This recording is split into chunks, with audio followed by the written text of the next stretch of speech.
Informasi lainnya, aksi perundungan kembali merebak. Kali ini seorang bocah berusia 9 tahun di Makassar, Sulawesi Selatan menjadi bulan-bulanan para remaja di sebuah masjid. CCTV di Masjid Nurul Kausar, Makassar, Sulawesi Selatan ini menjadi saksi bisu aksi perundungan yang dilakukan pada seorang anak di bawah umur. Korban tak mampu melawan karena dikeroyok oleh beberapa remaja. Tak lama setelah video tak terpuji itu tersebar, polisi bertindak cepat menangkap para pelaku. Kelima tersangka diamankan dari 3 daerah berbeda. Usut punya usut, motif remaja yang berusia 16-19 tahun tersebut hanya iseng dan ingin bermain bersama korban. Namun apapun alasannya, perundungan tak bisa dibenarkan. Itu motifnya sendiri apa ini, Pak? Kalau dari hasil interogasi, kelimanya ini mereka mengatakan bahwa ini sebenarnya cuma iseng saja. Untuk mempertanggungjawabkan perbuatannya, kelima tersangka langsung dibawa ke Mapolrestabes Makassar. Ancaman penjara kini menghantui para tersangka. Andi Mamasardi melaporkan dari Makassar, Sulawesi Selatan. Astaghfirullahaladzim, aksi tidak terpuji seperti perundungan lagi-lagi terjadi dan sering kali dilakukan oleh remaja yang jiwanya masih labil. Semoga pelaku bisa mendapat hukuman yang bisa memberi efek jera dan tidak melakukan aksi bully kembali. Ustaz, bully atau perundungan itu sepertinya begitu lekat dengan remaja. Melihat berita tadi, alasan mereka karena iseng belaka yang malah jadi malapetaka. Nah, Ustaz Arifin, adakah kisah di zaman Rasulullah SAW terkait perundungan, Ustaz? Dan bagaimana Islam memberi hukuman terhadap pelakunya? Ya, terima kasih Mbak Utri. Banyak sekali sebetulnya ya, bahkan pelakunya kalau kita lihat sejarah pelaku perundungan itu kan mengejek juga termasuk ya, membuli, mengejek, menghina, mengolok-olok itu kan termasuk dalam bagian itu ya. Itu dulu pelakunya bukan cuma remaja tapi juga termasuk orang-orang dewasa. Dalam segi agama, Nabi berapa kali mengalami perundungan.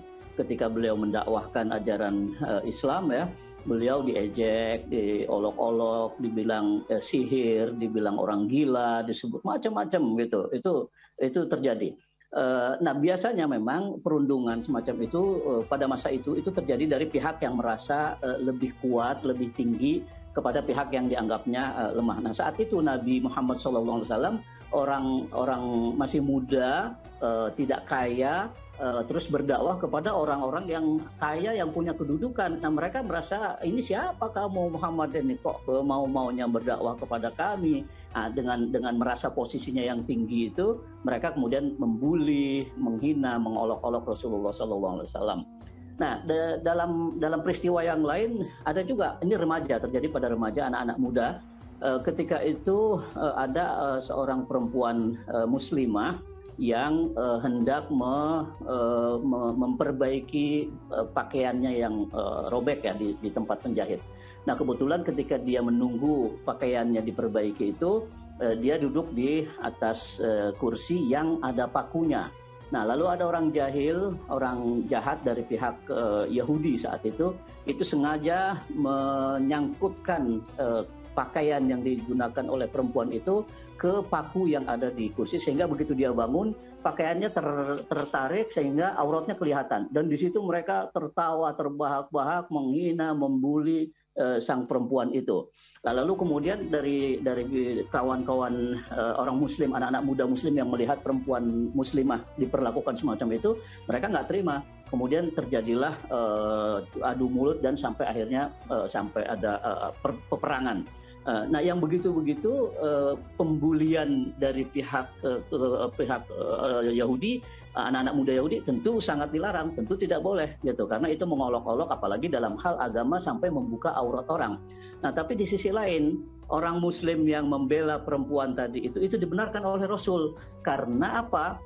Karena motivasi mereka membela perempuan itu bukan karena asmara, bukan karena ini pacar saya, tapi karena ini adalah muslimah yang auratnya sengaja dibuka dan dipermalukan oleh orang anak muda itu, yang kemudian mereka tertawa-tawa. Nah, jadi dari satu sisi pembulian jelas tidak benar, harus dilawan. Sisi lain ketika kita yang dibully kemudian kita membela diri, apalagi ini menyangkut agama umpamanya, menyangkut kehormatan, itu kita dibenarkan oleh Rasul SAW, oleh agama. Kita juga tidak boleh diam begitu saja.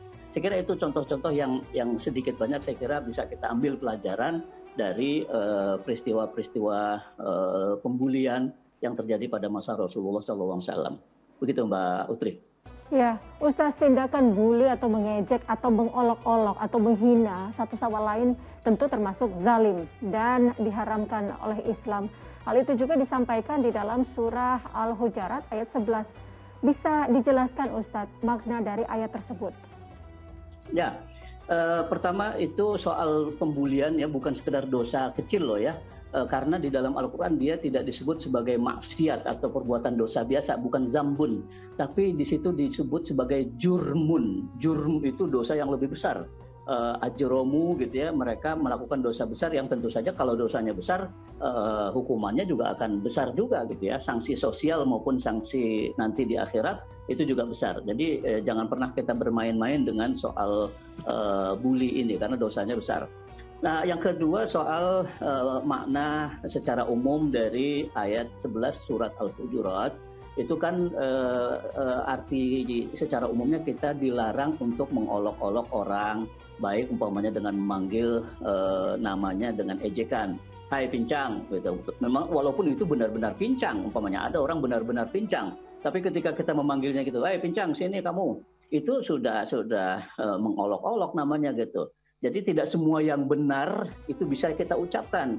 Orang itu pincang dan kita ketika mengatakan hai pincang, kita benar karena faktanya memang orang itu pincang. Tapi itu secara agama, secara moral itu tidak bisa dibenarkan. Nah, salah satu alasan mengapa kita dilarang untuk mengolok-olok, mengejek orang lain itu adalah boleh jadi kata Al-Quran, kata Allah ya, boleh jadi orang yang kamu olok-olok itu sebenarnya lebih baik dari kamu gitu, dari kita yang mengolok-olok. Sama dalam hal ini sebetulnya semua kita harus berpikir ketika kita membuli orang lain, dengan mudahnya kita melakukan perundungan, dengan mengatakan umpamanya dia itu katakanlah hal-hal yang negatif, itu sebenarnya kita harus berpikir ulang. Jangan-jangan sebetulnya dia yang kita anggap negatif itu punya kelebihan jauh lebih banyak daripada kita. Walaupun umpamanya katakan secara fisik dia pincang, mohon maaf dia mungkin matanya juling atau mungkin buta sebelah dan seterusnya, itu kan secara fisik. Allah kan tidak melihat itu. Jangan-jangan secara hati dia lebih murni, lebih jujur, dalam beragama keimanannya dia lebih kuat, dalam percaya kepada akhirat, kepada hari kiamat, kepada surga neraka, dia lebih tulus percaya daripada kita. Atau jangan-jangan amal-amalnya, perbuatan-perbuatannya terhadap orang lain dia lebih jujur, dia tidak pernah bohong dibandingkan kita. Saya kira itu makna secara garis besar dari surat Al-Hujurat, mengingatkan kita ketika kita umpamanya terdorong, tergoda oleh nafsu kita ingin membuli orang lain, kita harus berpikir ulang. Jangan-jangan dia yang tampak secara fisik itu buruk, tidak lebih baik dari kita, jangan-jangan justru di balik itu dia jauh lebih baik di mata Allah. Karena Allah tidak melihat fisik, gitu. Allah melihat hati, nurani kita, kejujuran kita, keikhlasan kita. Itu saya kira makna secara umum ya dari surat Al-Hujurat ayat 11. Baik Ustaz.